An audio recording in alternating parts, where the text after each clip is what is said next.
spending time in nature. That's been around forever, right? These are two critical paths for you to expand your consciousness. Judson Kauffman started his career as a Navy SEAL. After a decade with the Navy, he transitioned into business. He earned a master's in business from the University of Texas and has been given the Future Legend Award by the Texas Business Hall of Fame. Let's give Judson Kauffman a huge welcome from the business community of the Woodlands. We're human beings, we're not robots. We deserve happiness in the workplace, but the vast majority of us don't have it. Most of us think of resilience in the wrong way. We think it has a lot to do with grit or mental toughness. Right? That's what resilience draws to mind for most people. But that is wrong. As Americans, we grind.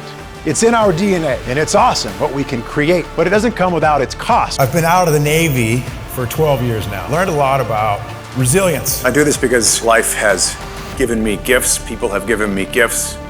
And this is my opportunity to turn those gifts around and give them to other people. I thought it was a great speech. You know, it's a great reminder in resilience. Judson Kauffman, he was fantastic and a really, really engaging speaker. He's got command presence. He's got a great message. He's gonna inspire you. I left his talk feeling very empowered. That was fabulous. Oh, thank you.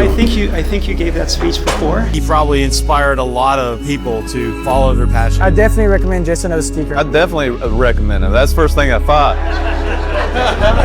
What stood out for me is his definition of resiliency that really hit the mark with a lot of students here and also with a lot of the adults and mentors. I think it really made us all kind of sit, on the edge of our seats and we're processing the decisions we've made in our lives. I think he really hit some really key points with understanding your purpose. So I'm not here to talk about rah-rah military stuff on mental toughness or resilience. I'm here to share the deepest wisdom that I've learned on my journey, which has been pretty extreme. When I read something Judd wrote, I immediately knew he was going to come speak to us at this retreat. So with that said, please welcome my friend Judd Kauffman.